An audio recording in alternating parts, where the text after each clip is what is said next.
कातिल की ये दलील मुंसफ ने मान ली कि मकतूल खुद गिरा था खंजर की नोक पे। दोस्तों आदाब, मैं तारिक आजमी। वाराणसी पुलिस कमिश्नर मोहित अग्रवाल साहब लगातार अपने अधीनस्थों को निर्देशित किया करते हैं कि शहर के अंदर कानून का राज कायम होना चाहिए। कुछ भी हो जाए, जो गलत काम कर रहे हैं उनके ऊपर सख्त शिकंजा टाइट करना चाहिए, सख्त शिकंजा। इसके लिए उन्होंने अलग अलग तरीके के निर्देश जारी कर रखे हैं कि किसी भी फरियादी की लिखित तहरीर को तुरंत एफआईआर दर्ज किया जाए, उसके बाद जांच किया जाए। मोहित अग्रवाल जी अपनी मेहनत में कोई कसर नहीं छोड़ रहे हैं। मगर हाँ, एक चीज और है, पिछले दिनों यही वाराणसी पुलिस कमिश्नर मोहित अग्रवाल जी ने एक और सर्कुलर जारी कर दिया था, जिसमें उन्होंने कहा था कि चौकियों पर तैनात चौकी इंचार्जों को 1 वर्ष से पूर्व कहीं स्थानांतरित नहीं किया जाए। अगर करना पड़ेगा तो डीसीपी को बहुत लंबी चौड़ी रिपोर्ट भेजना पड़ेगा कमिश्नर साहब को कि आखिर क्यों ट्रांसफर हो रहा है। साथ ही मोहित अग्रवाल जी ने कहा कि क्राइम का ग्राफ कम किया जाए। अब साहब बात यह है कि क्राइम का ग्राफ कम करने का 2 तरीका है, या तो पुलिस सड़क पे इतनी मेहनत कर दे कि क्राइम का ग्राफ कम हो जाए, और या फिर दूसरा रास्ता है कि अपराध ही ना पंजीकृत कीजिए, अपराध होता रहे उसको आप दर्ज ही ना कीजिए, तो क्राइम ग्राफ तो खुद ब खुद कम हो जाएगा। इसका एक जीता जागता उदाहरण जो सामने पेश आया है वो चौक थाना क्षेत्र के पियरी इलाके का आया है। पियरी चौकी इंचार्ज संदीप सिंह बेहद तेज तर्रार और नौजवान दरोगा है। उनको पता है कि 1 साल के पहले उनकी पोस्टिंग का कहीं ट्रांसफर नहीं हो सकता है, तो इसलिए बहुत से मामले जो गंभीर नहीं अति गंभीर श्रेणी के भी आते हैं तो वो चौकी पे बैठाल करके हल कर देते हैं। उनको पता है साहब कि कहां पत्रकारिता जा करके या कहां कोई जाके क्या शिकायत कर लेगा। चौकी तो उनको 1 साल के लिए रजिस्ट्री हो ही चुकी है और 1 साल तक वो कुछ भी करते रहे।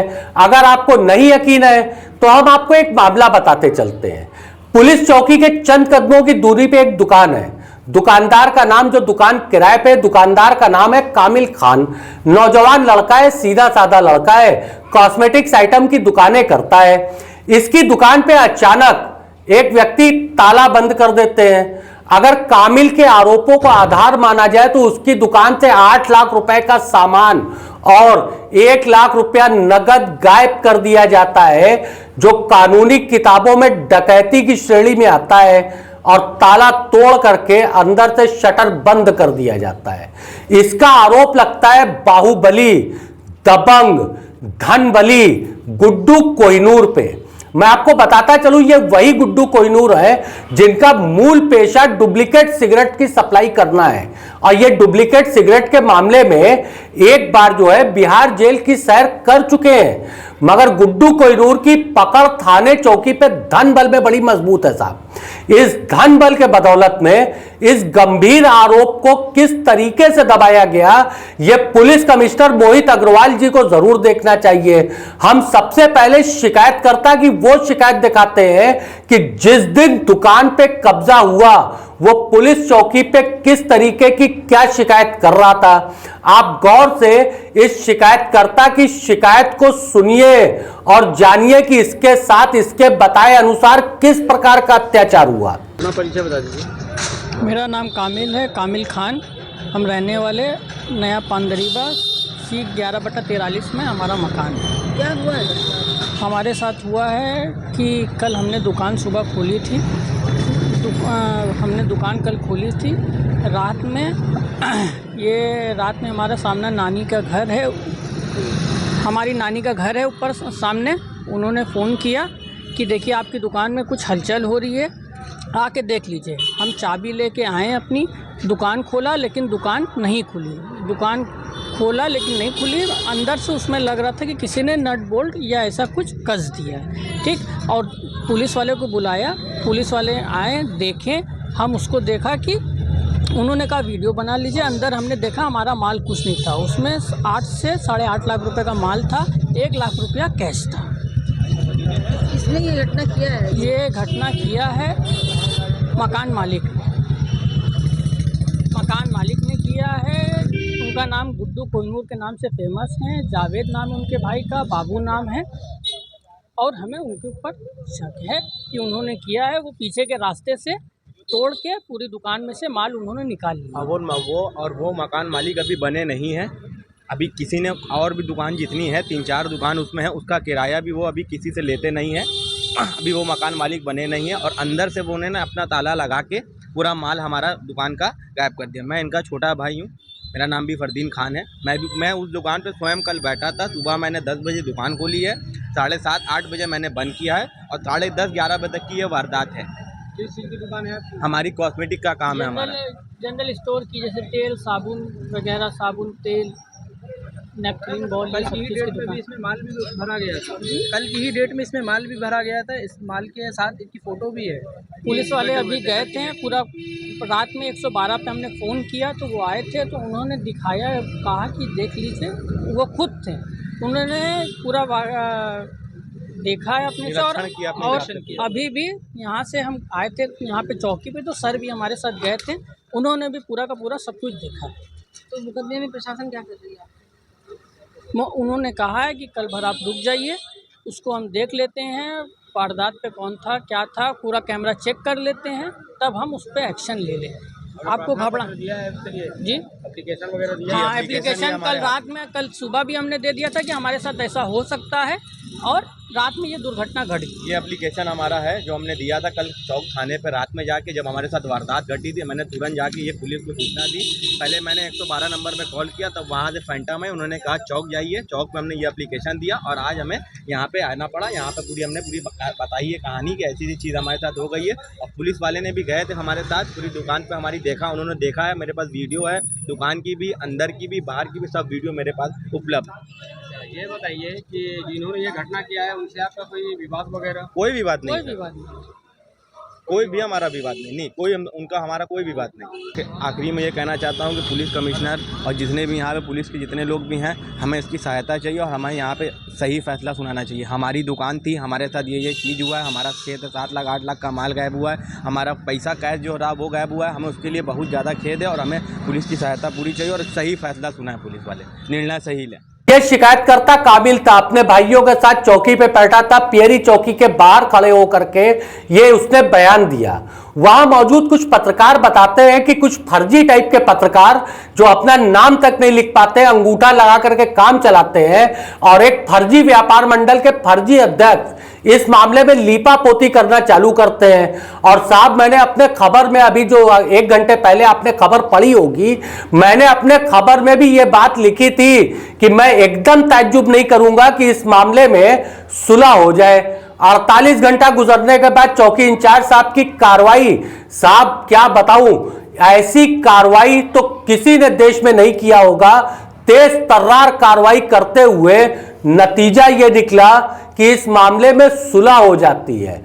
अब इसी जो है आरोप लगाने वाले युवक यानी पीड़ित कामिल के भाई का आप ये बयान सुनिए, जो गुड्डू कोहिनूर के दबावे में आकर के, पैसे की लालच में आकर के, फर्जी पत्रकारों की फर्जीगिरी करने के लालच में आकर के और फर्जी व्यापार मंडल के एक जो है फर्जी अध्यक्ष के दबाव में आकर के जो बयान दे रहा है, वो देखिए आप, बड़े गौर से सुनिएगा आप इसको।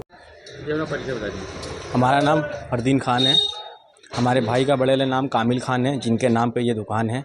ये कुछ विवादों के कानून ये दुकान बंद हो गई थी। उसके बाद प्रशासन के पास हम लोग गए, प्रशासन ने हमारा साथ दिया, चौकी इंचार्ज साहब ने हमारा साथ दिया। हमारी दुकान पे जो भी माल था हमने खोला तो हमारी दुकान पे पूरा माल वही तरीके से हमें मिला। इसका मैं बहुत बहुत शुक्रगुजार हूँ। पियरी चौकी इंचार्ज साहब का, संदीप भैया का बहुत बहुत शुक्रगुजार हूँ, सपना जी का बहुत बहुत शुक्रगुजार हूँ, और जितने हमें सम्मानित लोग हैं उनका बहुत बहुत शुक्रगुजार हूँ। ये बताइए कि आपके दुकान से बता रहे 7-8 लाख का सामान गायब हुआ था? नहीं, ऐसी कोई बात नहीं। कल के बयान में तो आप लोगों ने बताया है जी, कल जो आप लोगों द्वारा बयान दिया गया उसमें वो आशंका थी हमारे अंदर। हमारा जितना भी माल था, देखिए सब हमारा माल यहाँ पे था, हमें सब चीज़ उपस्थित मिल गई। हमें जो चीज़ हमारी थी वो हमें वापस मिल गई। और जो आपका कैश जो आप बताए थे 1 लाख रुपया, वो भी मिल गया हमारा, वो भी हमारा मिल गया। मैं इसका बहुत बहुत आभारी हूँ। किसी दबाव में तो नहीं बोल रहे हैं? किसी के दबाव नहीं, चौकी इंचार्ज साहब ने हमारा साथ दिया है, हमारे लोग ने हमारा साथ दिया, और हमारे साथ के चक्कर में ही आज हमारी दुकान पूरी खुली है। और हमारी दुकान में जितना माल था सब हमारी दुकान पे माल है, सब चीज़ हमारी दुकान पे है। दोनों बातों के बीच में आपको जमीन आसमान का फर्क समझ में आया होगा। चलिए साहब, हमको हमारे सूत्र ने वो सुलहनामा उपलब्ध करा दिया है जिस सुलहनामे के आधार पे संदीप सिंह ने इस जो है बड़े अपराध को रद्दी की टोकरी में एप्लीकेशन उड़ा करके फेंक दिया। संदीप सिंह जी रद्दी की टोकरी को इसी तरीके से नहीं इस्तेमाल किए होंगे, कितनी हरी पत्तियों के जो है वहां पे चादर बिछी होगी ये तो संदीप सिंह ही जान सकते हैं। सुलहनामे में इस बात की स्वीकारोक्ति तो है कि दुर्ती पक्ष यानी कि जो पीड़ित पक्ष था उसका सारा माल और सारा सामान वापस कर दिया गया, यानी कि यह बात सत्य साबित होती है कि उस लड़के ने जो आरोप लगाया था कि गुड्डू कोहिनूर ने उसके यहां से 8 लाख रुपए के माल और 1 लाख रुपया नगद डकैती किया था। तो कमिश्नर साहब एक बात बताइए, संदीप सिंह इसमें बैठे थे सुलह करवाने के लिए या एफआईआर दर्ज करके गुड्डू कोहिनूर जैसे बाहुबली, धनबली और रसूखदार इंसान के ऊपर कठोर कार्रवाई के लिए बैठे थे, और या फिर उसके पक्ष में इस तरीके की सुलहनामे को उस शिकायती प्रार्थना पत्र के साथ लगा करके ठंडे बस्ते में डालने के लिए बैठे थे? क्या गुड्डू कोहिनूर जो कहेगा उस इलाके में वही होगा? क्या उस इलाके का अपने आप को गुड्डू कोहिनूर ने स्वयंभू अपने आप को पुलिस कमिश्नर डिक्लेयर कर रखा है? हो सकता है वो कर भी चुका हो, क्योंकि इस तरीके की कई घटनाएं गुड्डू कोहिनूर की सामने आई हैं। अभी तो यहां तक जानकारी निकल करके सामने आई है कि गुड्डू कोहिनूर पत्रकारों को शिकंजा कसने के लिए किसी पत्रकार का दफ्तर अपने अंडर में खुलवाना चाहते हैं। फर्जी टाइप का एक दफ्तर खुल जाएगा, पत्रकारिता के नाम पे बैठ करके वहां गुड्डू कोहिनूर की तलवा चाटने का काम होगा, और गुड्डू कोहिनूर पत्रकारों को खरीदने का इस तरीके का प्रयास करते रहेंगे। मगर हां, एक चीज है कि गुड्डू कोहिनूर के सामने 2-4 हमारे जैसे भी पत्रकार हैं जो बिकते नहीं है उनके फेंके हुए टुकड़ों पे। कोहिनूर साहब याद रखिएगा कि कुछ लोग थे जो बिके नहीं थे अजादारों की कौड़ियों पे।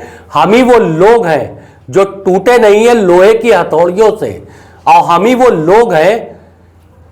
लोग हैं जो जिंदा रहे थे तूफाने नूह के गुजर जाने के बाद तक, और हम ही वो लोग हैं जो जिंदा रहेंगे अपने मौत की खबर आने के बाद तक। तो कोहिनूर साहब, आपका पैसा समाज खरीद सकता है, आपका पैसा चौकी इंचार्ज को खरीद सकता है, आपका पैसा कानून को ताक पे रख करके इस तरीके की सुलहनामा खरीद सकता है, मगर सच को हमारे सामने लाने से ना आप रोक सकते हैं ना आपका पैसा रोक सकता है। दोस्तों आदाब, मैं तारिक आजमी।